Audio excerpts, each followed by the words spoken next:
Stand by for Rising Sun with Logan Chitwood. Coming next. What's up, guys? Welcome back to another episode of Rising Sun. Today I'm so excited because I have a mentalist, magician, celebrity magician. He's performed for celebs like 50 Cent, Jaden Smith, even Mike Tyson. The list goes on. My man is an up-and-coming legendary magician, and I'm excited to have him on the show. I'm honored. Without further ado, welcome to the show, Josh Pele, Magic. What's up, my man? Hey, thank you for having me. Super excited to be here. Dude, it's awesome, man. And if you don't know, I used to do magic way back in like 2006, 2007 on YouTube. I would do like levitation videos and stuff like that. Was super into David Blaine, Chris Angel. So it's really cool to have you on the show and to talk to a magician, because I've never talked to somebody that actually does it for a career. And I'm excited, man. This is cool. Yeah, it's definitely something most people don't encounter every day, so it's always fun to talk about for real, man, for real. Let's just talk about like how this year's going for you, man. Like, how's life going so far? You're performing at shows, and do you do like street magic as well? Just tell me what's going on lately in your life. Yeah, shows are good. The year's good. It's exactly halfway through, so all boxes are checked in the right directions. Always a lot of new celebrities. It's great when I get to do ones again, because you kind of build those relationships. It's always great to do new ones because you never know who's a fan of what. People like seeing who I'm with next, who I'm with now. They're always like, I want to see a new trick. I want to see who you're performing for next. What did Jaden Smith think? What did this person think? When are you going to do this person?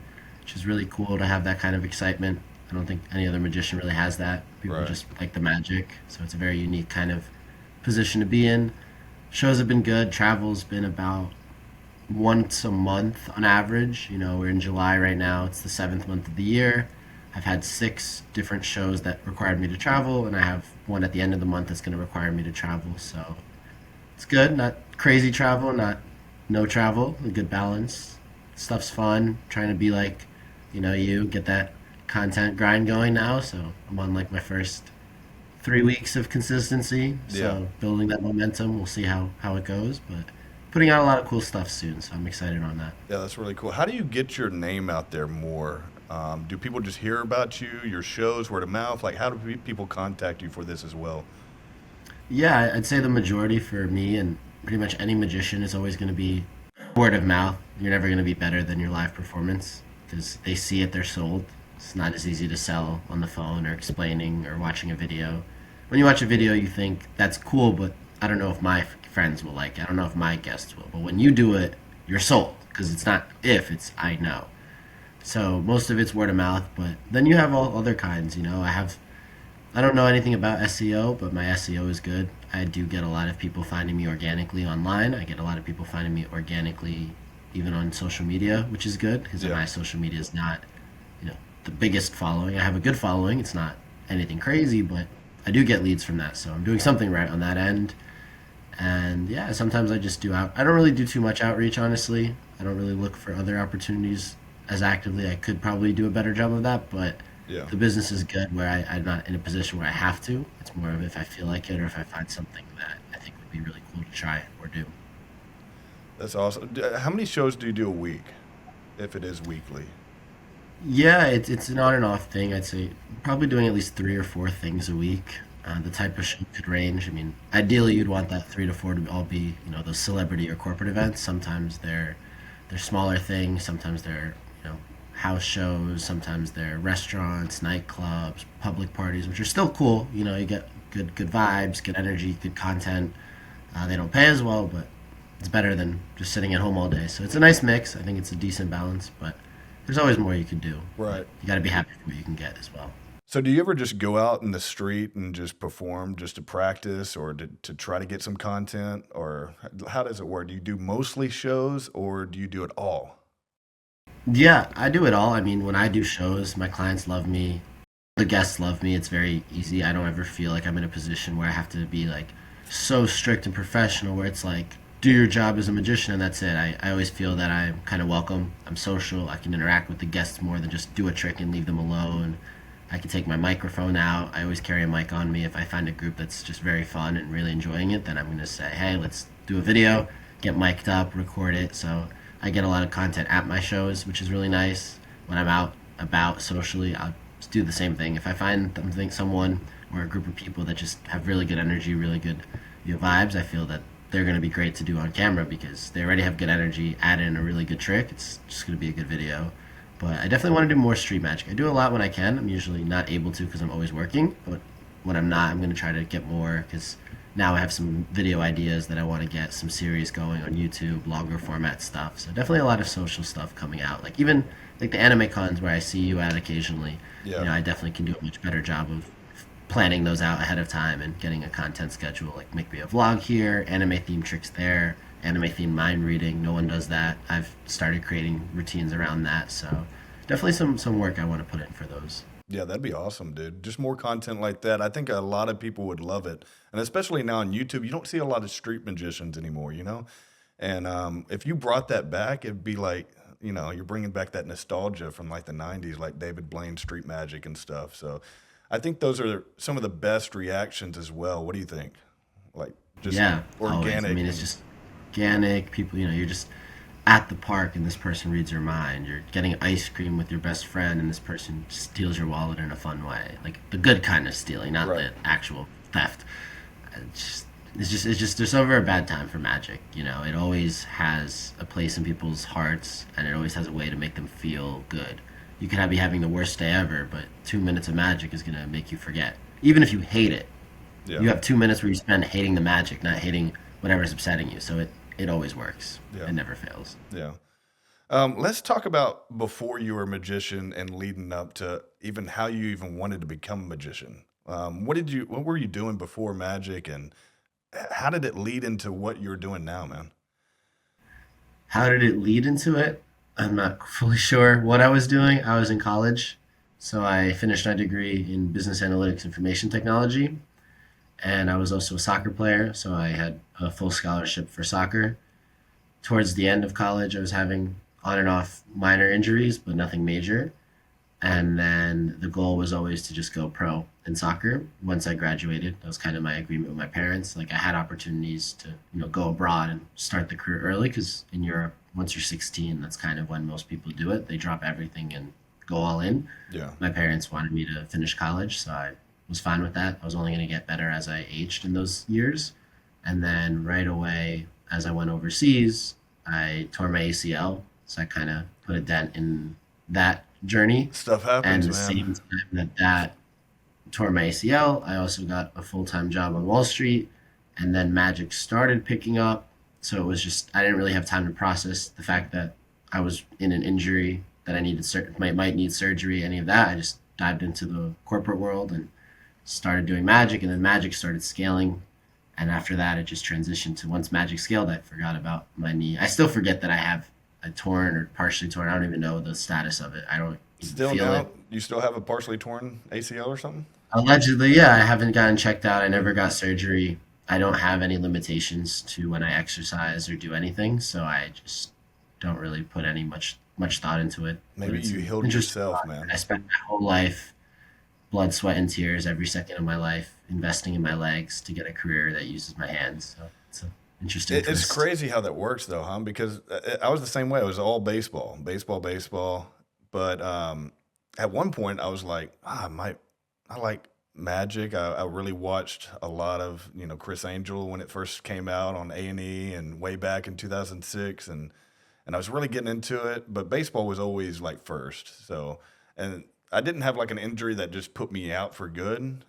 But Magic was very just like a hobby. But at one point, I really wanted to do it, and I was learning things on like YouTube or just reading some stuff online. Like, what got you into like learning magic? And were you watching magicians first, or did you just pick it up on YouTube or something? Yeah, I think I picked it up myself in a way, is that I was in Italy a few years ago and in my downtime, I was, relaxing. 'Cause, when you're on a trip, you do so much. You do all these activities during the day, you do so much at night, and in the middle, you kind of eat and take a nap. and I was just playing with a deck of cards that I saw laying around, and I came up with a trick. But I didn't know if it was a good trick. I wasn't a magician, never done magic, didn't know anything, didn't watch people on YouTube or online, so had to know if my trick was good. So I went around the streets to people that didn't speak English, Yeah. doing the trick over and over. But the responses were so good that I was like, okay, this is something, maybe. And when I came back, I just, went from there and just tried to kind of compound off that idea, compound off what I could do with that. Can I add more? And slowly built a brand and then scaled to today. Yeah, that's crazy. You didn't watch it growing up or anything? Did you watch like David Yeah. Copperfield or anything like that? Nothing. I mean, I know these names, obviously, that I'm a magician now, and I probably knew them before I was a magician, but Yeah, never seen any of the videos or any of the old school stuff. nothing like that. Like remember the masked magician? Did you ever see him? Like he was trying to expose tricks way Yeah, I back. know of him as well, like Yeah. that, but I didn't see any of those things ever, Wow, like that's at all. crazy. And then you just one day were like, I'm just gonna start doing magic tricks. Yeah, let's just do it. It's Yeah, cool. It's fun. I like the reactions people give, so let's try to get more. that's awesome, man. And so how many years has that been now? How many years have you been doing Like this? 5 now. 5 years. Yeah. And when did you become like a professional at it? Like where you were getting paid, you were being brought out to events. How did that happen? Yeah, I mean, in the magic world, professional just means the first time you get paid. So Yeah, like, I always thought I mean, that's an accurate way to describe it, but it's not a very accurate way because it's like when you think professional, it's like that's what someone's doing. And like any other field, if you're a professional at a job, like that's like your full time type of job. And in magic, it's not the case because the 16-year-old that has enough magic to do for 9-year-olds for 30 minutes goes and does his local neighborhood show, gets paid a couple $100. He's a professional. But yeah, it's not really a professional either. It's a weird kind of thing. So technically, I was a professional right away because as soon as I got back, I had my first paying gig, and then I'm a professional. But I would say more professional once I started like really going, at the point where magic covers all my expenses. Probably a few years after that. okay. So fairly quickly. Yeah, well, it's only been a 5-year journey total, so Yeah, even still, it's a pretty overall short journey. So I done some of the right things, made good decisions along the way. dude, absolutely. Especially if you're performing in front of celebrities. I mean, that's Yeah, that's awesome, even dude. Like, how did that happen? When was your first time like performing in front of your celebrity? Which one was your first celeb to perform in front of? I think one of the first celebrities. I can't say it was number one. Maybe it was top two or three earliest. It's probably Vanilla Ice. Vanilla. I was. That's when I started getting back. So my anime kind of obsession came back after my Pokemon obsession came back. So Pokemon blew up, got me back into my old ways. Started wanting to go to Pokemon stuff and meet like Pokemon creators. And saw this one convention in Texas actually, and I knew Vanilla Ice was performing there. I'm like, should I just go to Texas? I wasn't a performer. I wasn't making money, nothing. So I had the free time at least.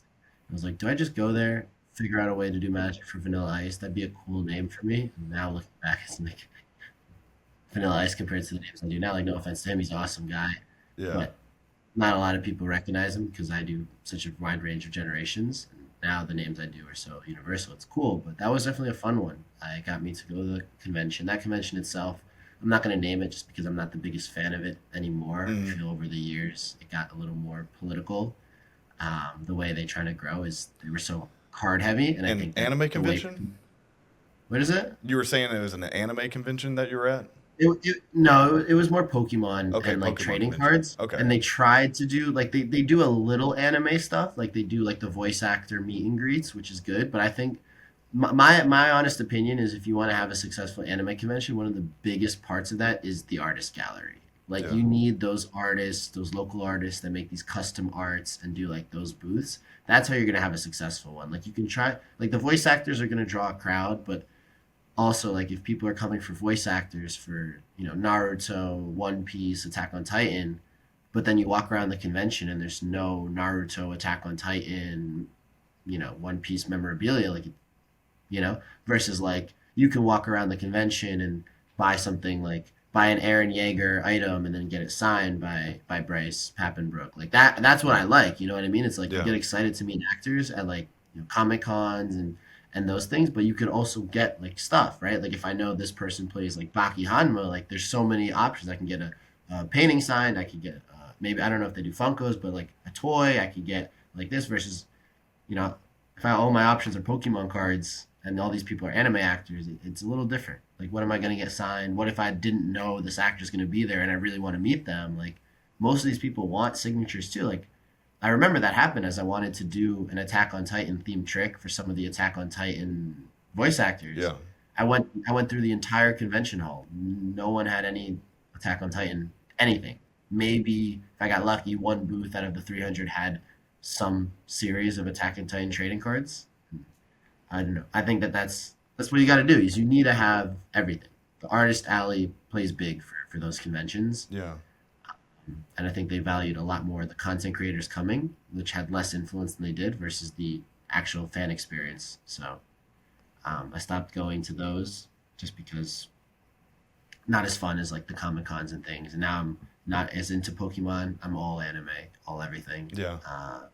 But that also, that always is fun because now when I do celebrities as Magic, it's cool because I could do my normal shows. But then if I ask them like, hey, do you know any animes? And they give me one, like I could just do some anime content with them, which is always fun. You That's get that really cool. other side of them, which I think a lot of people really enjoy. Is like the beauty of Magic for celebrities. You only see them in their world, right? Like if it's a rapper, you see them performing and rapping. If they're Right. an actor, you see them in their shows. You don't see them just being normal people freaking out to Magic. And That's I what's get cool to to see. like, pull it up because I get to show a side of them you don't see normally. These people they look up to, but then also with the anime stuff, it's good. It doubles because that's another thing. Like you get to see their nerdy side. If I can bring it out, I think they mesh very well for me.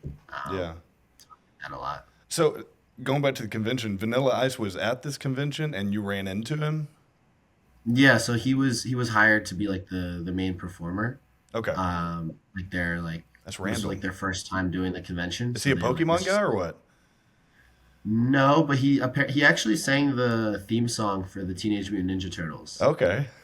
So he has that connection. Yeah. So he was one of the people that wrote or not wrote it, but sang the Teenage Mutant Ninja Turtle theme song, and obviously the convention hired the Teenage Mutant Ninja Turtle actors and had people dress up. So that was cool.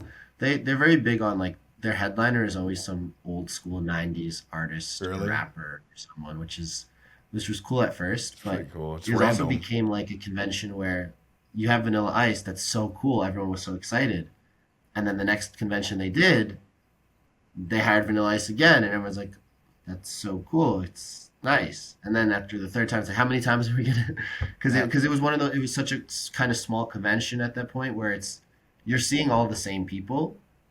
It's all the same products. It's Yeah. all like they buy. It's all the same people. It's all the same voice actor, and it's the same headliner. It's just like a copy and pasting versus like when you go to those like Comic Cons or Anime NYC or I guess Anime Expo just passed. Like it's never the same. It's always so many Always new different. booths, always new things, always so Yeah. much new everything. You're never getting a repeat. Yeah. So that's kind of where I started like not wanting to do it because I didn't feel it was worth it. Like going to somewhere like out of town, spending all that money to see the same people, buy the same product. Like, I don't know. I knew I wasn't going to find stuff I wanted to buy for my own collection. I knew I wasn't going to run into people that I didn't know. I mean, it's always good to see old friends, but it doesn't have to be that specific day.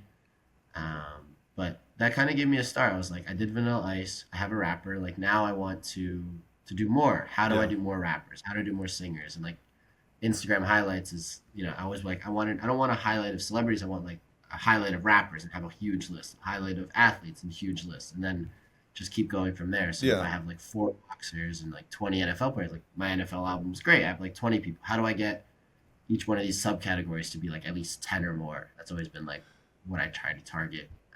Just I see. look around, figure it out. These other celebrities, where are you meeting them at? Like big parties, or how does this happen? There's just everything, there's they have their own things, right? Like if they're musicians, they have album release parties they get hired for, or single release parties. There's after parties, like Grammy after parties, Met Gala after parties. There's they all do their own businesses, right? So most of them get into like the alcohol industry. So Logan Chitwood partners in a tequila brand. There's going to be a party at any of the restaurants that are going to be, selling that. Yeah. There's going to be that. Like I did Aaron Paul from Breaking Bad recently. He was at an event.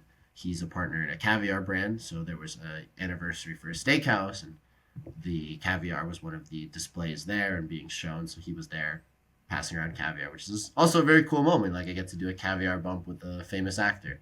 Yeah, So that's really cool. there's just everything. People do it all. So you're looking for these parties, or you get invited? Yeah, I get hired for them. Okay, that's what I was kind of Most of getting these at. are typically invite only, so I'm the entertainment. I don't know if I would be able to just get in. Maybe if I try to sell myself, there's some that would like hear me Yeah, out with my resume, but I'm at usually at that point. I stay local. It looks like I go all over the world and do that, and I do go around the world and do cool stuff for Magic. But when it's celebrities, they're almost all in New York, and New York's kind of like my, okay, my realm. If someone or something is going on in New York, I'm probably pretty close to someone, if not directly linked to someone involved, where I could be a part of it if yeah. that's something that interests me. Do you ever perform for any magicians that you might run into? Do you have magician friends? Do you try to learn from other people or perform for other magicians to try to get better, see how they react to it? Yeah, I think that my thoughts on magicians has definitely changed in a good way over time. When I first got into magic, I was this young, ambitious kid. I wanted to learn more about magic, learn more about this industry. So I tried to reach out to other magicians, Yeah, just talk magic. Just you're a magician. I'm into magic. Like maybe we could have a fun combo. And I felt maybe I picked the wrong magicians, or maybe it was just magicians as a whole. They were kind of rude, hmm, and it gave a bad taste in my mouth, and that made me not want to deal with magicians. And I said, you know what, screw this. I'm gonna figure this out on my own, and I'm gonna do my own thing. And then later it was funny because as I started doing my own thing and my own thing was taking off, those same magicians started watching my videos and everything without following me, but I could see on my stories that they're watching everything. So it looks like I figured something out that they haven't, yeah. and doing things that they wanted to. So I was kind of like, yeah, like now you're interested that I'm doing well, but when I wanted to just talk, you were really rude. So it made me think that all magicians were bad. And majority of them are, to be honest. Not a lot of magicians are genuinely good people or They like nice. to They're kind keep of, their circle close. I've heard, yeah, you they keep know. their circle closed. They're very cliquey. Yeah, It's just the way magic tends to be. But I have started to meet different magicians that are very genuine, nice, and it's good to work with them. Like they yes, give me ideas, I give them ideas, and even like we even pass around shows. Like it happens where like I was just telling you I had an opportunity to perform in Austin at the end of this month, but I was already booked, and I was able to find another magician who's that's cool. a good performer, and I sent him the gig. And we have like an industry kind of thing. Most of us, if someone gives you work, you give them a commission. So when people send me gigs, I give them part of what I agree upon, and Yeah, same thing there. So it's nice. Like I developed a friendship with this guy. He's getting a nice show. He's going to get probably more referrals and clients from the show. He's getting paid, and I get, a little bit of money my way just for making the introduction. So yeah. there's definitely good magicians there.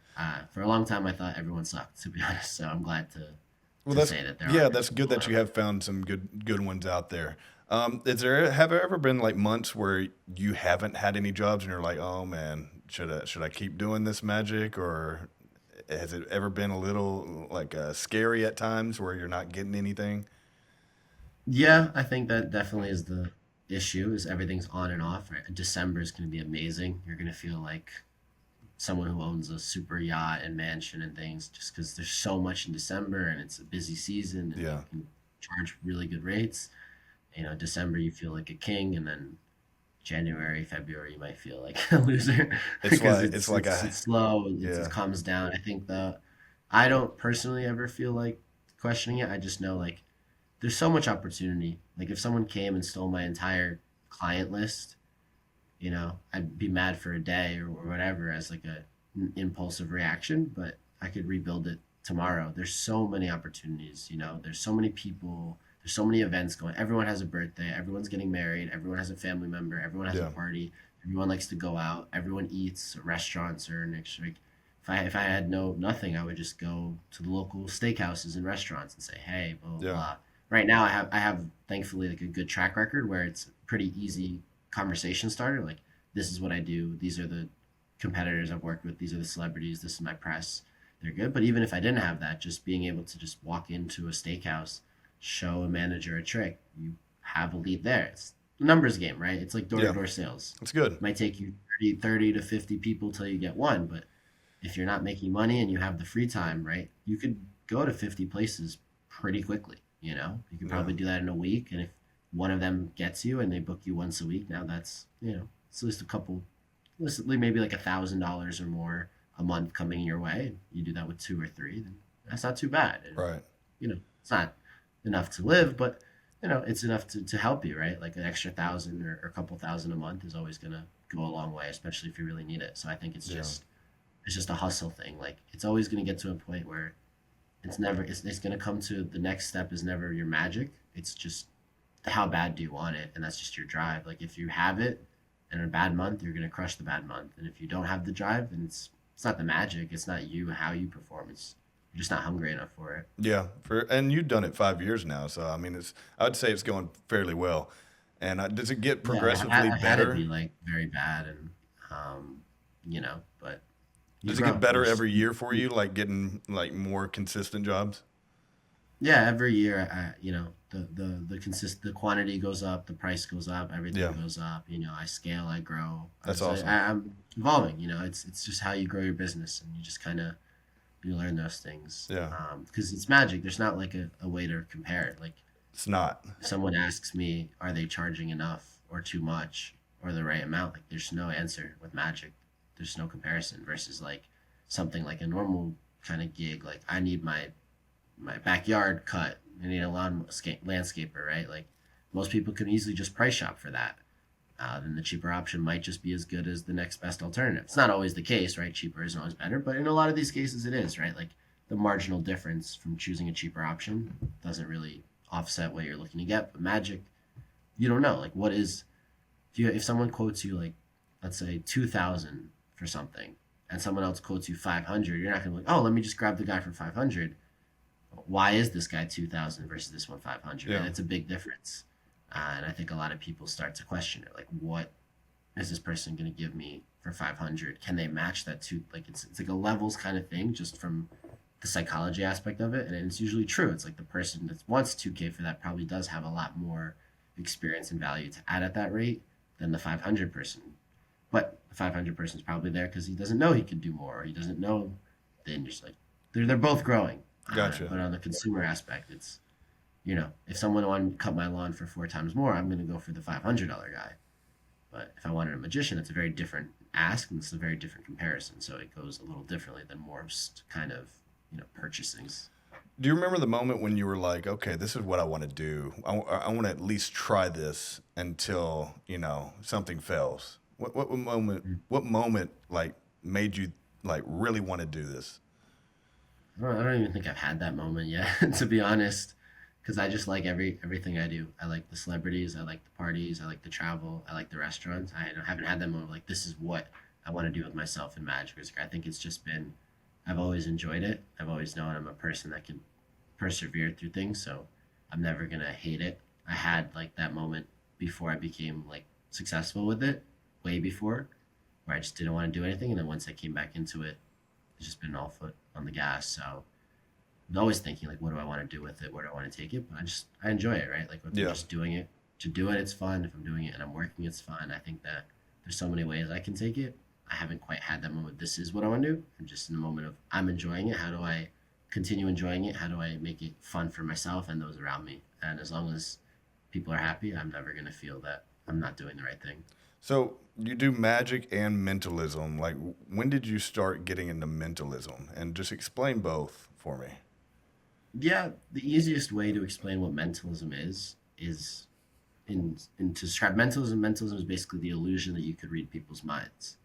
And the difference between that kind of mind reading or mentalism and magic is that it's just a genre of magic. Magic has so many different genres, right? When you're a magician, you could be a card magician, meaning you do tricks with cards. You could be a coin magician. You do magic trick only with coins. You could be an illusionist, right? The people with those big props where they make people appear and disappear and cut women in half.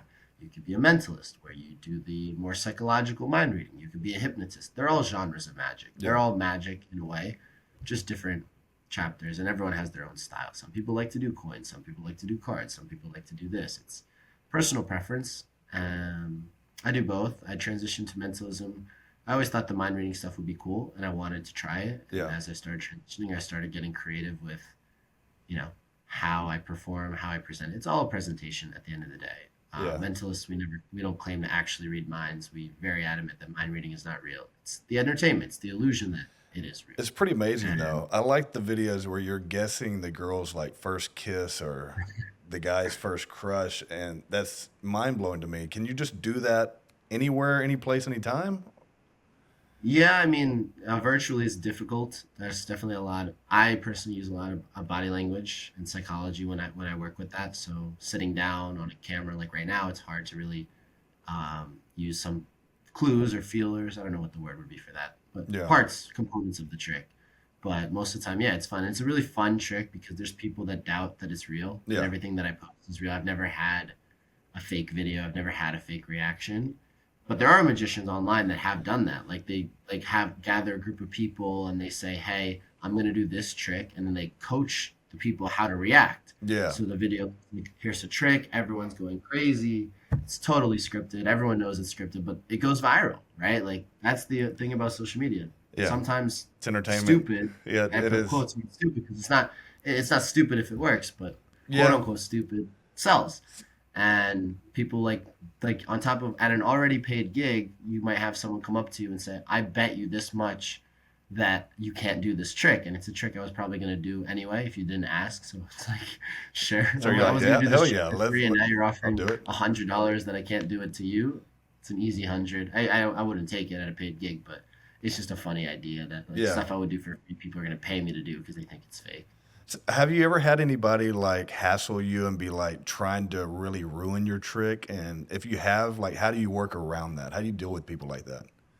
Oh, it's fun. There's always people. Like, there's people that like are not hassling. They try to figure out and they like apologize. Like, I don't want to be. I'm like, I know what a hassler is. Like, don't worry. Yeah. And then there's other people that I feel that will hassle. So what I do is I bait them a lot. So an example might be when I do a trick for a group, and I know that the hassler, the heckler's watching. I might flash something subtly. And when you flash subtly, like the group's not going to catch it. Mhm. But the heckler is because they're looking for that flash. So it's almost like I'm flashing for him or her, and they don't think that. They think I just am bad and they're going to call me out on it. And I do that with the intention of them calling me out on it because I have this next step. So when I do that, this group is mind blown. The heckler calls me out on it, Yeah. thinking, "Oh, I know what you did." And everyone's like, "Oh, Steve knows. That must not be good." And I'm like, "Remember when Steve knows? Flip it over." And I'll have like a card over. I'm like, "Steve's going to call me out on this thinking he caught me." Uh-huh. And I'm like, "Is this your card?" They're like, "Yes." And like Steve is like, I know what you did, blah, blah, blah. And I was like, "Steve, what did I do?" He's like, "Oh, you did this." I'm like, "That might be true. But Steve, did you see the other side of the card?" And then everyone looks. It's like, Steve's going to try to call me out for this. And everyone's like, what the You'll have that. You've and done that? even Steve is like, "Wait a minute, how did he know I was going to call him out right there for that?" So then, like, most of the time I turn the hecklers into, like, fans. Yeah. Very rarely they just become, like, silent. But I always have something for them. It's always That's- fun, you know. Yeah. It's part of audience management. You have to be ready for it, but it's just how you take it. Like, you could Right. get offended and jealous and mad, or you could have fun with it, right? Yeah. Like, you go, play I into feel it. like that's when you know if it's really for you, if you could deal with people like that, you know? I mean, that could either ruin you or you just, like yourself, make it into something even more, you know? You kind of work off of that and play off of them and kind of put the trick back on them. So some people would be like, just, okay, I can't deal with that and probably stop it. But yeah, is there things like that you've learned, like, okay, next time I'm going to deal with that in a different way, or that situation in a different way? You've had those times where it's a little bit different than others and you've learned from it. You know what I'm saying? Yeah, I think with hecklers, no, I think I've always had a good approach to them. I'm open to them. Like, if they're gonna happen, you have to embrace it. A Yeah. lot of people don't, which is what's really bad. So I don't ever think, "Oh, I should have handled that better." I'm like, no, like, everyone's gonna participate. Like I said, like, even if you're not enjoying it, even if you hate it, like, you're still focused on me for whatever time I have with you. So you don't know what's going on in that person's life, right? They could be having a terrible day at home or at family and things, but for those 5 minutes they're hating on me, they're not hating on their family or themselves or their life or what's going on. So like that's a win in my book, you know. Yeah. And so I'm always just like, hey, like I got them out of whatever, because you don't know if they're just being rude or if they're going through something. I just think the best of it for that case, Yeah. and I always have something fun as long as they all enjoy it. It's a win for me. I'm having fun either way. So I think that's just being professional with it. People's personalities will show when you're a magician, like your own as a performer, right? Because you might not be someone that tolerates that kind of stuff, and you might snap, you might that, but that's not going to look good on you. People aren't going to want to book you. So me, I think I'm very interactive. I'm social. My energy is contagious, and people like it. So even if something bad happens, it's not going to affect my mood, and people see that, which is why they like it. So I think that's just a character trait. It's not like something you can work on it if it's bad, but if it's good, it's just who you are. You just stay genuine, and it's never going to be an issue.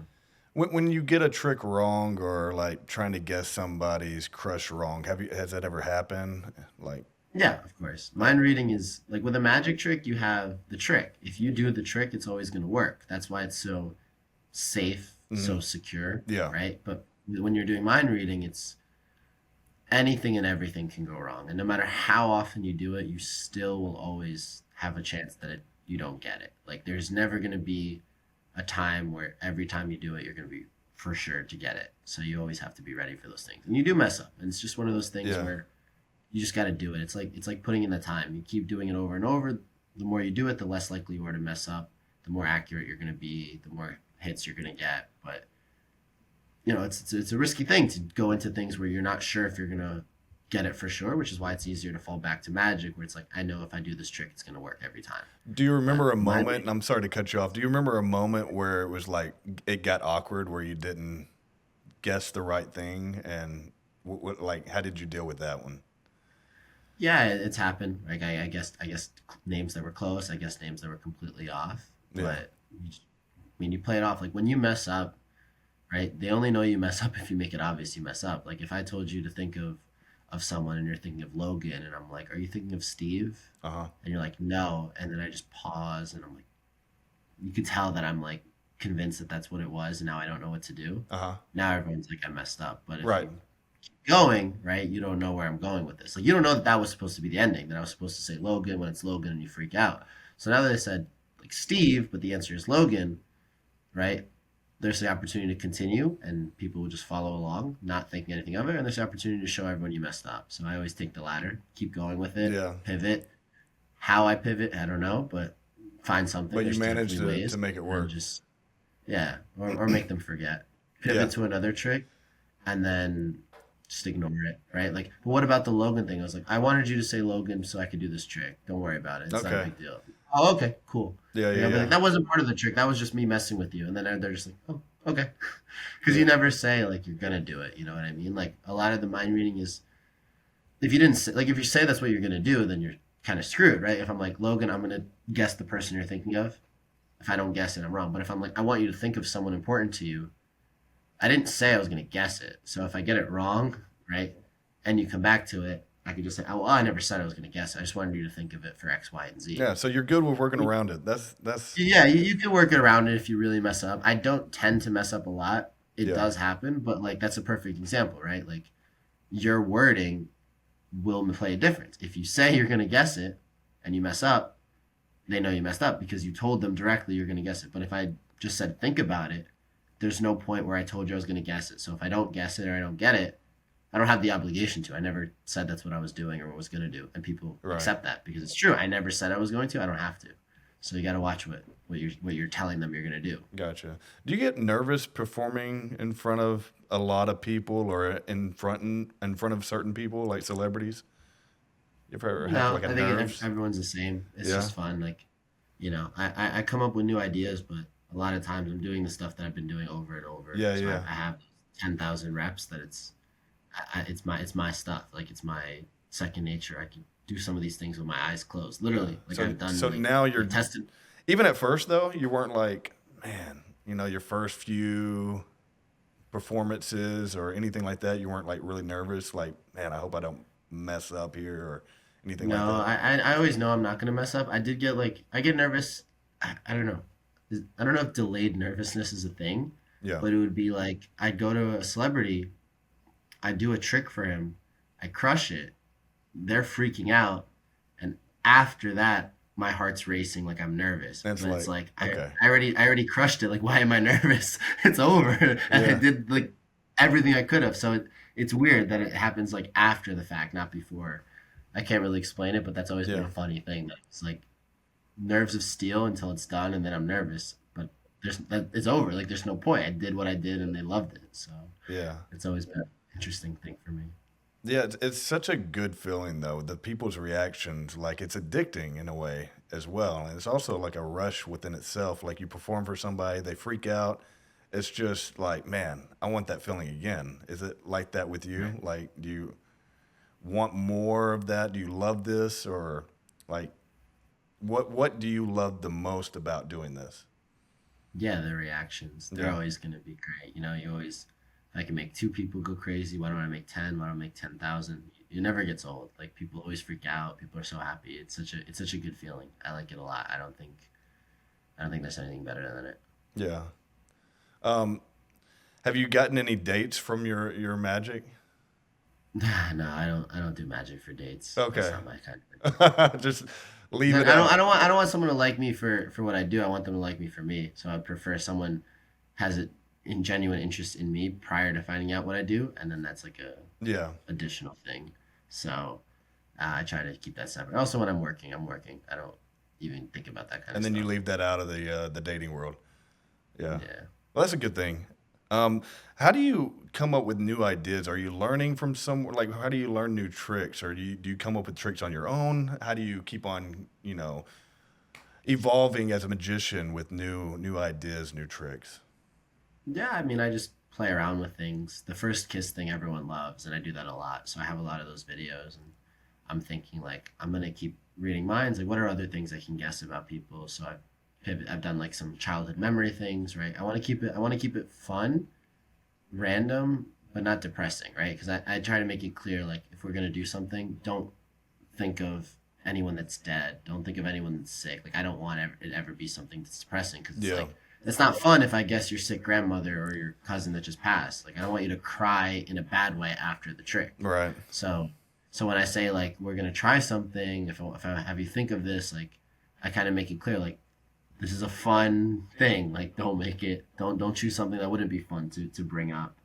So I pivot on that. I pivot on how, right, like, ways I can read people, ways I can involve others. Like, is there a way that I can get someone else to try to read the person's mind? I play around with those ideas. I twist that around, try new tricks, right? Like, if I'm doing something, can I get someone else to do it? If I'm making something appear from my pocket, can I do the same thing in someone else's pocket, someone else's clothes? My friend today was like showing me a way where, like, magicians like to do sometimes these things where we make like alcohol appear, like a glass with liquid filled, but it's open.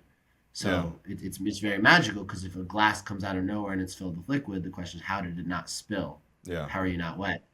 And he showed me an idea today where I could do that, where instead of the glass coming, like, appearing out of nowhere from my clothes, I could do it with your clothes. And I've never thought about that. So that was really cool. Like, to take someone else's blazer and make like a glass of beer appear from their blazer. I saw that today and I was like, that's great. So I might try that. Yeah, that'd be awesome. So there's a lot of fun things. It's just changing it, right? Like, even like a trick is as simple as if I'm holding the card and I turn it over, and then we do the same trick again, and at the end I have you turn it over, that's a different trick. You turned it over, not me. So the subtlest nuance is already different. Yeah. So just playing around with that. What's fun? What would be cool? Sometimes you don't figure out a solution how to do it, but it's good to try things, right? Like your glass right there. Like, there's so many ideas that would come. How many I could do or think of after some time, I don't know. But, right, can I make that glass float? Can I make you pretend like you're sipping that straw from that distance, but the liquid drops, Yeah. right? Like, can I fill it up, right? Can I make it go up on its own? There's It'd so be pretty many. amazing if you do that right now. It's like, Yeah, I don't think I could off the top of my head. yeah, I'd have to think about that'd it. be But those are like the amazing. ideas that would come to me. You pick an item and you brainstorm like 4 or 5 different effects with it, and then you take one at a time. See, can I make a liquid go up? Can I make a liquid go down? Can I make the glass appear, disappear, float? And then you just kind of build from there. It's usually like a a reverse engineering thing. So Think do of the you? trick first and then backtrack to how you would perform it. Yeah. Do you play around with levitations? Do you levitate? Do you levitate things often? I want to get into levitating people. Yeah. Levitations are an expensive endeavor. Like if Mm. you're actually doing like the full illusion where Mm. an entire person is. So deciding if I want to spend that kind of money because it's about how often will I actually use it. That's a Yeah. very stage focused thing. I'm not going to carry my levitation. Like if I wanted to levitate you, what I would need to accomplish that is not something that I just have in my pocket, in my jeans when Yeah. I walk around. And so if I spend that money on it, how often am I going to be in a point where I'm going to carry that thing with me, set it up, and do it with you? I don't think I have enough shows at the moment that are close up stage as opposed to walk around where it warrants me doing it. But if I continue doing more of my stage shows, it might be something I throw in. So it's like a business kind of thing. It's Yeah. something I like. It's very cool. I could definitely fit it in, but there's just added time to it, the setup, the cleanup, and the actual carrying of it. So Yeah. But you gotta don't think about. levitate as yourself, like get people to come over No, here and I just levitate I up just to a stick to I step or stick to something. objects and different things. Yeah. But on the bigger picture, it is something I think is cool. I like seeing it. I would definitely do it. I just Yeah. not in the type of shows I'm doing right now and the quantity of them. The ones where I do where that makes sense, I don't think I do enough to warrant me going all in on it. Gotcha. Yeah. That makes sense. It was just one of the first things that I've always played around with. I forgot what the levitation itself was called, but it was with like your one of your legs is out of the pants. I'm sure you know about this Yeah, one. that one's so great. You know, it's It's a great so one. It it's so looks awesome. good. Like it's such a good illusion. You It's amazing. you know you clip your feet together. It's like held on by magnets, stuff like that. But I did that and did videos and put them on YouTube. So I was always into like levitation and stuff. D- I know I've asked you, but favorite magicians. You watch magicians? Do you have any favorite magicians, or do you kind of just like to keep to yourself and have your own ideas? Yeah, I keep to myself. I don't really have favorite magicians. I don't watch it. I think that like performing is a style that you have to develop yourself. Like you have to have your own performance style before you can take inspiration from others Yeah. because otherwise like it's not going to be authentic. And what I say is like if you watch a magician, like if someone tells you about a trick and how it's done, you could watch like the magician doing it. I don't think that's a good idea Okay. because you're going to see their presentation and their performance, and that when you go and do it, you're doing it as probably a similar version to what you just saw, which is them, not you. Versus like when I see a trick, I don't want to see how it's done. I don't want to see the trick performed. I want to go perform it myself first, Hmm. create my style with it, my flavor, how I want to present it, what do I want to say to introduce it. So now it's, you know, unique to me, right? Like you see a guy, let's say we're doing like Halloween. It's Halloween, we're gonna do something where like a spider appears. Spiders are scary, creepy, right? I see this magician, goth kind of magician, all black, tattoos, Yeah. rings, necklaces, jewelry, maniacal look, like, what are you scared of? Spiders? All right. And then the spiders appear and they freak out, right? Like you see that kind of That performance. acting, yeah. So many people are going to see that trick, think it's, perfect, a spider for Halloween, which it is.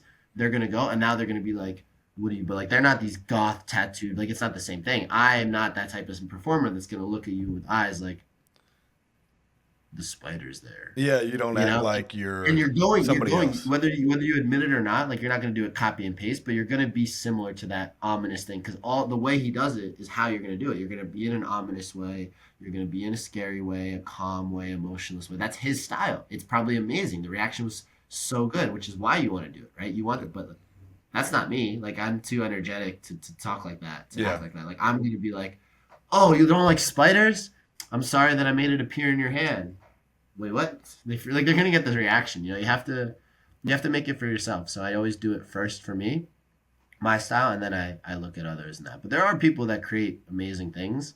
I wouldn't say there's a few that are like my favorites I chase after regularly, but there's a lot of cool creators. I Yeah. here and there look at what they're up to and see if I fits my style. Yeah. Do you ever see tricks that you have no clue, you're mind blown yourself, and you're like, man, how I got to learn how to do that? Kind of like I have concepts. You know what I mean? Like when someone describes a trick to me, my thought is, two, three different ways it can be done. It's usually not until I actually see the performance that I know which one of those three methods was the one actually used. And sometimes people come up with new ones, so it's good to see, like when I see the trick, like I usually always know how it, not necessarily how it's done, because again, someone could have come up with another way. I know how I could do it, like the same trick Yeah. in my way, but I'm very open to another way of performing it. Maybe they come up with a cleaner version, an easier version. So it's fun to discover that. It's never like there's no way I could do that. There is, but it's never. But I'm always open to the idea that like there could always be a better way, or someone might have found an even better version than what I'm doing. So Yeah. I have an open feedback loop with my style. I'm not very harsh on like I'm the best. I know what I'm doing. I'm just, if my method works, it's okay. I don't need to change it. If there's an easier way, sometimes like I would take an easier way, or sometimes like I don't need to. I'm so used to doing it this way that it's just not needed. Do you have any celebrities that you haven't performed for yet that you really want to at least once in your life? Celebrities or athletes? I mean, you're a soccer guy, maybe like Ronaldo or Messi. Would you ever want Yeah, to well, perform? that happened to me is like two time. I was hanging next to Ronaldo, the Brazilian one, and I didn't realize it was him, and I spent the whole night with him without realizing it was him till later. So I felt like it's always the soccer players that I don't notice till later. Yeah. It was Ronaldo, Saka from in the England national team and Arsenal. I was with him the other. I went up and did magic for him, and then the next day I saw photos. I was like, wait, that was him? Like, because the difference, like, it's seeing these people just casually, calm, like social settings. I don't Yeah. think to be like, oh, that's 5 million, that's a $50 million net valued soccer player, or 100. I think he's like 100 million Probably. actually. It's a Yeah. crazy amount. So I was like, wow. Ronaldinho, I ran into, and I got to talk to him. I didn't do a trick for him. It was just chaotic. I wish I could have showed him something, or at least Yeah. taken a photo. Pele is no longer with us, but that's would have been number one because that's Yeah. where my name Okay. comes from. So soccer players, non-soccer players, I don't know. Maybe I don't know. I think Jay-Z or Beyonce. People always assume I've performed for them because I've performed for so many similar people. Yeah. It'd be cool to get one of those names. But I'm not like the most insane Jay-Z or Beyonce fan, so I don't feel like that would be like extremely authentic. But I would Yeah. enjoy it. I think anyone from my childhood. Like if I can think of a memory of a movie I watched as a kid or a song I rapped when I was like 12, like those type of artists, those are the ones that I enjoy the most. That's why like Jaden Smith was so fun to me because there is a video of me at 11 like rapping one of his songs. T-Pain, anything I grew up on Yeah. or remember as a very young Josh is probably the ones that are most excited to meet or I'm so Right. happy when I do meet. Did you grow up in the '90s, or how old are you? Like, So I'm 26. So I 26. grew up. Okay, so I you're was born 1998, so I'm in that like middle. I do okay. know a lot of 90. I didn't grow up in the 90s, but I Yeah. know a lot of 90s artists. I also have an older sibling, so that adds to it because he did grow up in the Yeah. 90s. So growing up with an older sibling, I did hear all the 90s music. Like I have, I don't think they're in my room right now, but I have like all the CDs from artists back in the day. I Okay. have Tupac CDs in my room, or I used to. They're downstairs now. Yeah. Have it all. So I do know like a lot of the 90s stuff, the 90s music, all of that. So Okay. Cool. Yeah, I didn't know well, how I old used you were. to, that's So you're just early now. 2000s. Yeah, you So, got a whole road ahead of you. I mean, you're gonna be big time, and I hope you remember me. You're only I want to be as 26. big as you one day. Like I look up to You're you. You do some really cool stuff. I love what you do. You know what, man? You stay passionate about this. You keep on doing it, and don't give up on yourself. I mean, you're gonna go as far as it'll take you. I mean, you're gonna be right there. So, and I think you're doing great so far, and especially Yeah. in the short amount of time you've done it. So, 26 years old, I was still trying to figure out who I was. So you're doing way better than I was. I'm 36 now, so that was 10 years ago for me, and but I can't hear him anymore. Say You something. can't hear me? Okay. Oh, sorry, I couldn't hear what you just said because you were No, I saying. was just nodding. Okay, my I was bad. just like, I cool. thought you said something. I was like, oh, he went mute. But yeah, man, I think you're doing great. Thank you. And so, can you perform some like interacting tricks right now for like the viewers or for me? I got a deck of cards right here. Absolutely. Yeah, So, if you have a deck of cards, take it out and shuffle it for me. okay, here we go. They're brand new. Do I need to take out the jokers and everything? No, you can leave the jokers. It's optional. Okay. The trick we're about to do, you can shuffle the cards as much as you like, but I will say this, that once you're done shuffling, like when you tell me I'm not going to shuffle anymore, that'll be the final order of the cards. Okay. So when you say you're ready, not a single card will change place. It's not even one. I got you. That'll be a Okay, just final shuffle order. them up a little You can bit. mix them up as much as you want. Yeah, exactly. Okay. And it is a real full deck of cards, guys. I'm not in on this. There might be some people in the comments saying, he was in on this. All right, I'm going to leave it right there. That's your final order. You're not going to move any cards out of Actually, where they are. 2 more. There we go. Great. So I want you to hold the cards like this towards me. So Okay, right here. So you see like the bottom cards, like for your case, it's the Jack of Clubs. Gotcha. So the cards facing you, so the design that's looking at you, you're going to spread through the cards like this, one at a time, to show they're all different, but you're not going to change the order. So exactly how they are, they're going to stay in that order. Okay? So keep going. I'll do it keep at going. this camera. Yep, Okay. keep going a few. Yep, keep going. Show a few more. See, we got some hearts. And whenever you want to stop, just put them back on top the same way that they just were. Okay. I'll do 1. See, now we have like 2 more. Queen, Okay. clubs. Okay, now put them back on top just like Same order. Same order. Great. And hold them in your hand, exactly like that. So Right here? what you need to do, yeah, like exactly how you're holding them like this. Okay. You're about to, from the top, pick up a small stack of cards. Okay. Pick it up, turn it over, Okay. and just put it back on top. Okay. Good. This time, you're going to do this again, but pick more than the first time. So take a bigger stack this time, Okay. turn it around, and put it back. All right. And just leave them there. So now what happened is you have a deck of cards that you shuffled. No one knew how much you were going to shuffle. You stopped, decided to shuffle a little more even. Yes. Then you picked up a number of cards. No one knows, and no one could have known how many you would pick up. Flipped it over, and then you did it again. Yes. So now, if you were to lower your hand and look at the cards, you'd see like there's a card face up. Yes. Can I And, show there, the and camera? there's more cards face up. Like you could, if you spread through, yep. Okay. If you spread through that, like so that's a 4 of diamonds, right? If you look at Yep. the next card, it's probably also face up. Yes. I want you to keep spreading through those cards until you see your first card that's face down. Okay. When you see that first card face down, let me know. Very first one's right here. Okay, take that one, hold it to your chest. Okay, without looking at it? Without looking at it. That card that you have, put the rest down, hold that to your chest. Okay. You shuffled, you mixed, you cut, you flipped. On the count of 3, we're going to flip the cards over, okay? 1, 2, 3. Is it? No. Hey, what? What the hell, dude? That's insane. And he's in New Jersey right now. I'm here in Texas. Over the. That is a perfect match. That is insane. That's amazing. Thank you. That's amazing. I don't even know how that would ever be done. That's what's mind blowing. You're incredible at card tricks, and I love it, man. Thank you. That's awesome. Can you do one maybe for the viewers that they could do at home That they could do at home. with you? I can.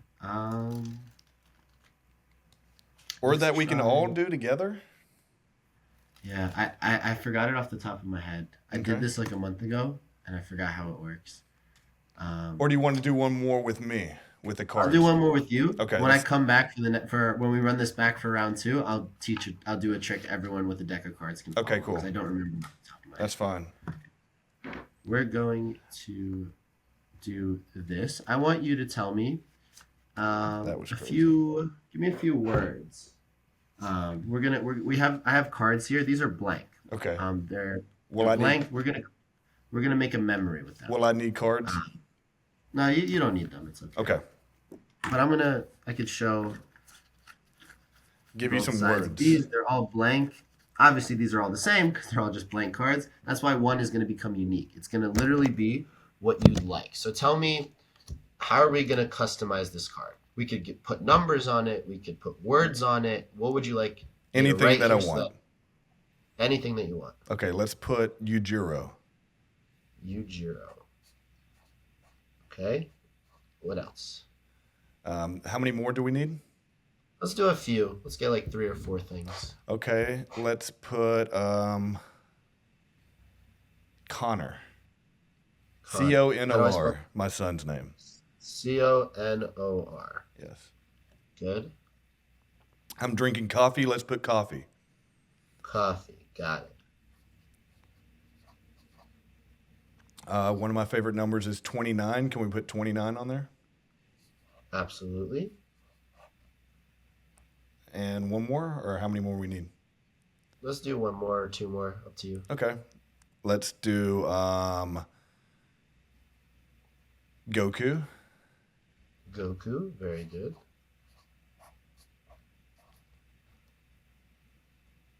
And let's do pizza. Pizza. Very nice. Okay. I think we have a good version. You didn't know you were going to say any of these, and even if you knew 1 or 2 that you might say, you didn't know that these are all off the top of my head. We have, not in any order, but we have 6 things here. We have a card that says Yujiro Goku Coffee Pizza 29 Connor. And it's reversed because we're on a camera. Yeah. So I'll turn it this way so it's facing the right way. Can you see that? It's not facing reverse for me. I could see it just like as if I was looking at you. There we go. Can we see the card? I know that there's a little sun here, but I'll tilt it a bit. Right there's good. I'm going to take the card. Okay. I'm going to slide it about in the middle. Okay. Okay. And with a little shake, it's going to pop back to the top. Okay. Nice. Now, people think that I may be cheating or doing something, so we're going to do it slower this time, okay? Okay. I'm going to pick these up. I'm going to put this right here. All right. Dribble these down. And just like that, it's going to come right back. Oh, wow. Nice. Yep. I'll do this face up one more time. Sometimes it's virtual. People always have their guesses that I might be cheating. Maybe when I moved the camera, I did something funky. So we're going to keep this on frame the whole time. Do you see the card? See the card, yes. Okay, we'll take it. Okay. And I'll still show you. I'll try to keep my hands on the frame still so we can see the card again. Okay, there it is. Oh, there it is. Okay. I will push it in. I'll put it about in the middle. Can you see that? Yes. Okay. Now, they think I cheat. It's not there yet, right? Do you know why? No. It's already in my mouth. Oh, God. How? What the hell, dude? Okay, we saw his hands there the whole time. You did not ever go up to your mouth. That's crazy. Did you see that, Alec? Did you see it? Like, there's no way. And that's not like a copied card. That's the same card. No, this is the original. That is the same card. Wow. Yes, wow. thank you. That's amazing. Thank you so much. That's really good sleight of hand. That's really good. The dude's magic. The dude's actually magic. And I think, have you ever surprised yourself and you're like, holy shit, I just did that? Yeah, I have. I think a lot of times I do a lot of risky stuff. Yeah. Where you're just a like, big risk, big reward. So right. I definitely am a person that takes a lot of risks, and I see a lot of times they do pay off, and I'm like, wow. I'm so, because if I take the risk and it doesn't pay off, I'm like, it happens. But sometimes it really hits, and I'm like, dang. That's awesome. Can we do one more card trick? Of course. Let's let's do this. Let's put this down here. And yeah, this will be fine. Do I need any, or you want to do one? Actually, I've never tried this trick virtually. Let's try this virtually. This will be my first time trying to do this card trick. Virtual. There we go. So shuffle the cards. Okay. The cards. Okay. And it's still the same, like they're all different, guys. And when you're done shuffling again, that'll be the final order of the cards. Okay, gotcha. So, again, hold them like this. And again, spread through them. Show people that they're different. Yeah.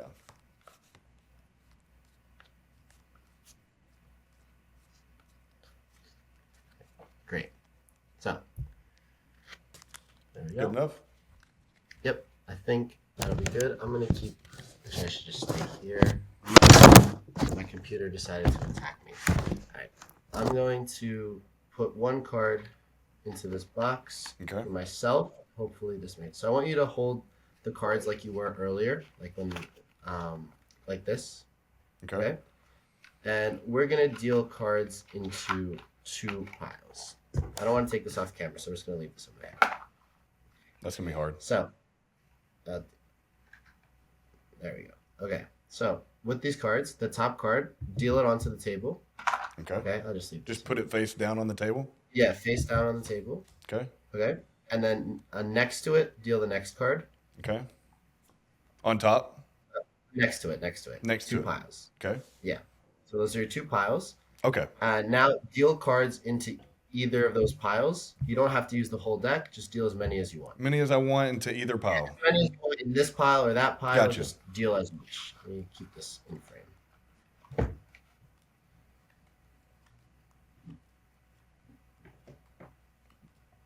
There could be more in one pile and less in the other. Yeah. You could Cool. you could only deal in one pile. You could deal chunks in each. You could stop when you want. It's up to you. It doesn't matter. Okay, this was Just random. Just keep the totally piles separate. random. Am I good now? Can I stop now? It's whenever you want to stop. Yes. All right, I'll do 1, 2, 3, 4. 1, 2, 3, 4. All right. Right. The cards in your hand, put them to the side or back in the box. We don't want those anymore. Okay. Put them over here. We'll just get rid of those. Great. Now, the pile closest to you, the one right next to your hand, pick it up. Okay. Square it up and pick it up. Okay. And flip it over. Hold it like this, so the cards are face up. Okay. Yep. Like this. How many of those cards do you want to keep? I want to keep 5. 5. So go like this. So peel that off. So 1 Okay. to the bottom. Yep. Peel it. And the next one on top of it. 2. 2. Yep. 3, Okay. 4, 5. Okay. Yep. Those 5. Put it back down, face down. Okay. Yep. Good. And everything left in your hand, you can put it away in the box. Okay. You don't need it. We don't need it. Yeah. Now do the same thing. Pick up the other pile. The other pile? Yep. Hold it like this. The cards facing set. How many do you want to keep in this pile? I want to keep 2. 2. So 1, 2. Just Okay. peel it off. And the other one on top. 2. And put it down. Okay. Great. And then everything in your hand, you can toss aside. So a lot just happened. So I'll do a quick recap. You right. shuffled the cards. Before this, I made a prediction in this box. There's Okay. only one card here. Okay. I made a prediction in this box. You shuffled the cards. You mixed them up as much as you want. Then you dealt cards into 2 piles randomly. You dealt here and Totally there as random. many as you Yeah. Then you took one of the piles. You said you only wanted 5. So you took 5 off of it and put it back. Yeah. Then the next pile you took and you only wanted 2. You took 2, you got rid of it. So now we're left with 2 random piles. The first pile, the pile closest to you, Okay. that's going to tell us what card are we looking for. Do we want an ace? Do we want a king? Do we want a queen? Do we want a joker, a heart, whatever? The next pile is going to tell us the suit. Are we looking for the heart, the club, the spade, or the diamond? Okay. So that first pile, put your hand on that top card. Gotcha. Flip it over. Tell us just the card. Is it an ace, a king, a jack? What It is a 4. a 4. That means we are looking for a 4. Now the top card in the other pile, that's the suit. So if it's a heart, club, spade, or diamond, that's the suit we're looking for. What is it? Spade. Spade. That's so that means weird we're because looking, that was 4 spade. so that means we're looking for the 4 of spades. In your deck, we already know where it is, but we also have one prediction in this box. That is the 4. Insane, dude. What- So when I picked this up, did you already know? Like, oh, I got it. No, it's not It's actually the first time I did this trick where that card in the pile is the card. Where That's amazing.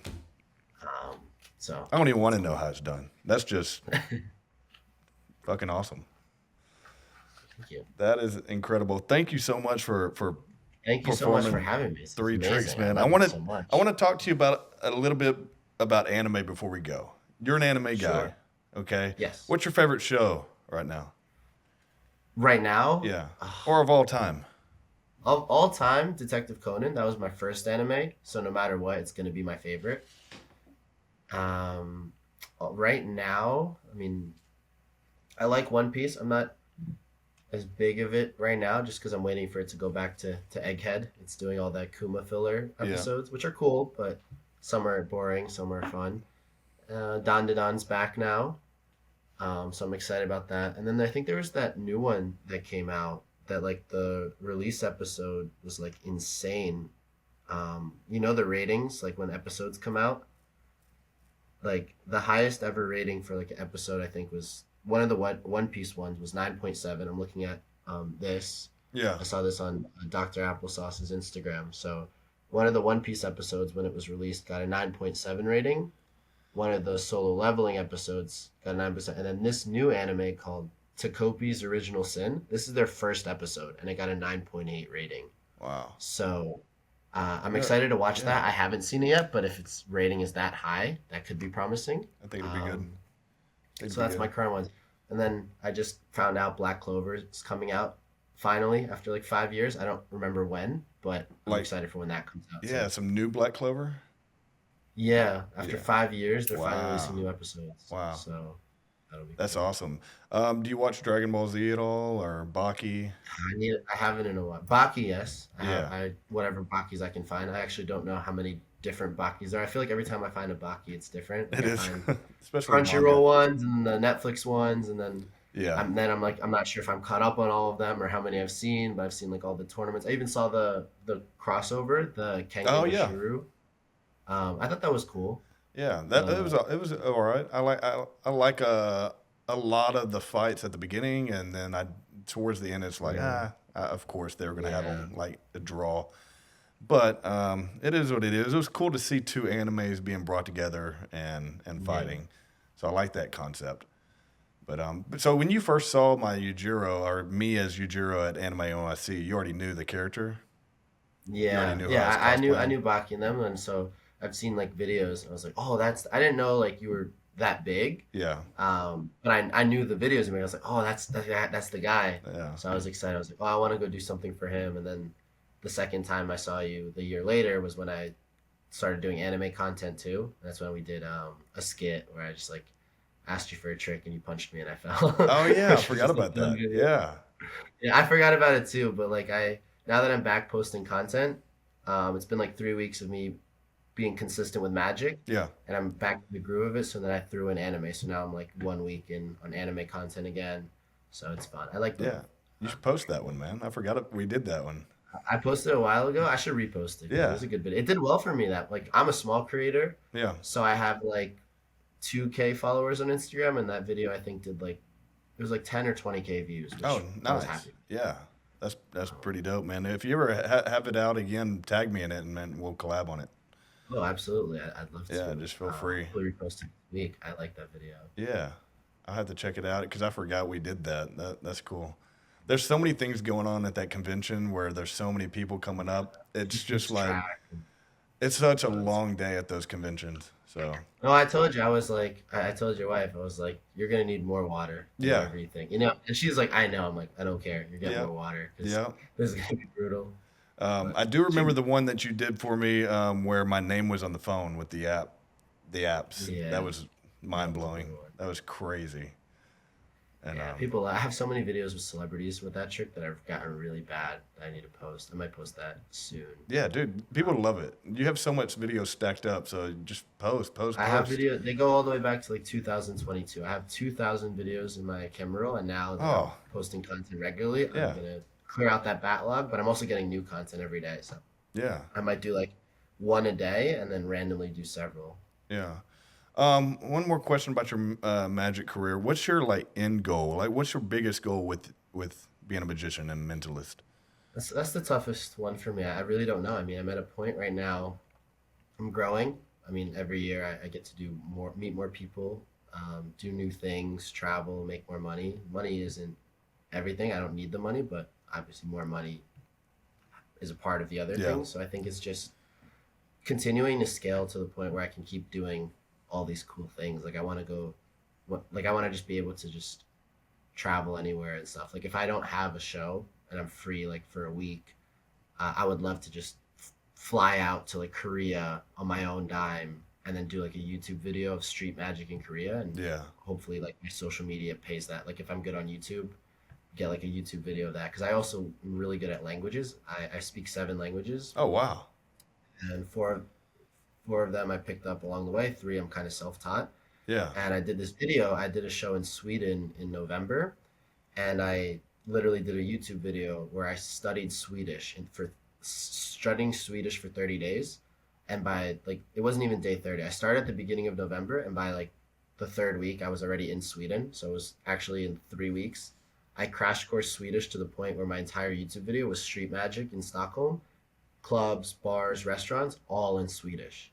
Wow. And I absolutely would love to just do a shit ton of videos where I'm just doing magic in different languages. Like I've done, like I speak a little Yoruba, which I haven't used in a while, which is the language they speak in Nigeria. Like to just go to Nigeria and speak one of their languages, to go to Korea and speak Korean, to go to Japan. Like that would be so cool. That'd be I amazing. don't know. Yeah. Like to just travel and like have that twist. I love those videos of people that speak every language or like make it seem like it. And I could totally replicate that, but just Yeah. do it with magic. And it'd be so much easier with magic because when you speak a language, you have to know parts of the language. Because if I ask you, how are you? You're going to say good, but then you might ask me, how's my day going? What am I doing today? Or what did I do yesterday? Those are 3 different questions, 3 different responses. And even like it's grammar, right? Because I'm going to have to answer in present, future, or past tense, different words. If I'm doing a magic trick, I know what I'm going to say every single time. It's never going to change because the trick doesn't change. And then what you can say back to me is like 1 or 2 things because it's very specific to the trick. Yeah. So in terms of learning a trick in another language, you tell me any language and give me 30 minutes to an hour of working on it. I could probably perform it fairly fluently in that language. So it's such a small thing I need to know. Yeah. Well, that's pretty incredible, man. You're super talented, and it is awesome to have you on the show and learn all about this. And would love to have you back and talk more about love like anything. amazing. You know, that'd be awesome, Brent. Quick questions, real quick. 5 quick questions, and I'll get you out of here, my man. All right. Favorite celebrity you performed for? Logan Chitwood. Man, you're the man. Other than me, you're the man. Other than me. Yujiro Hanma. Oh, come on. Chris Angel, favorite? David Blaine boxing match. Who wins? David Blaine. Okay. I feel like that's There we a go. trick. I don't know anything about Chris Angel, but I don't think he's that fit. There you go. David. What do you hate about being a magician, if anything? I think sometimes it's annoying where like that's just how you're looked at. Like when you turn it off, everyone's just like, oh, like when you're at an event or you're just hanging out and you're do some magic and then you're tired, you just want to chill. Yeah. And then you like try to socialize with people. You're like, oh, like where are you from? And people are like, oh, is this part of the trick? I'm like, And no, I just want to talk. Like I just want to socialize. I don't hate it, but it can get pretty annoying. Like when it's like everyone thinks everything's a trick, even when I'm just trying to be social. yeah. Yeah, I can't imagine. Yeah, being in that situation and all they want to talk to you about is magician, or they think you're just always going to be in that magician mode. So They just think everything they say is going to be used against them for a trick. And Oh, I'm not a lawyer. yeah. Like, I'm not a judge. I'm a magician. Yeah. All right, next one. Favorite anime character?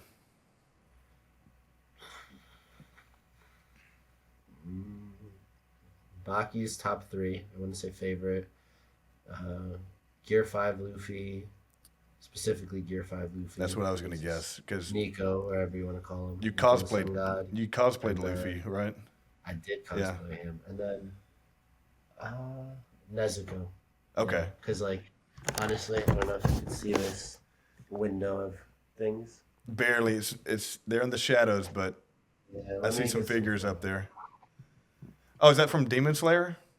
Yeah. Yes. There's so many. Yeah, it's like it's like all Nezuko figurines up there. So Awesome. it's really Awesome. just a fun one. So I can't not take it. I think it's super cool. A magician that loves anime. That's so different Yeah, now. You never. You don't I'm see it. like, I take full credit. I did the at Anime NYC last year. There was this guy, God's Will. He works at, Oh um, yeah, Crunchyroll now, huh?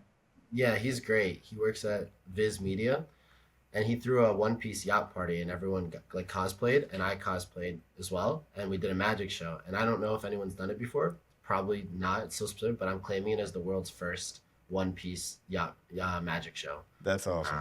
Because I did it in character. Everyone coming up to my stage was Nico and Bartholomew and all these. It was fun. So I definitely want to find more ways to, as I'm doing magic, as I'm doing my own thing, just the anime magician too. I want to play with that. I call myself TC Magician because I started with the Pokemon trading cards, so TCG trading cards, and then Yeah. Magician, TC Magician. But I coin terms for myself. Like I do a lot of concerts and raves, so I also call myself the Rave Magician.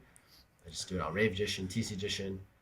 I want to find more ways to connect the two because I do like making general anime content. I like making magic content, and then working on like just combining. Versatile, man. Yeah, you could do all of that, and I think that's what separates you from a lot of other magicians too. You know, that's what makes you you. Josh Pele Magic would be known for, you know, that kind of side. Also bringing in anime content as well. So that's really cool. But last question here, and I ask everybody, all my guests this: did we land on the moon? No comment. No comment. You won't even answer it. Come on.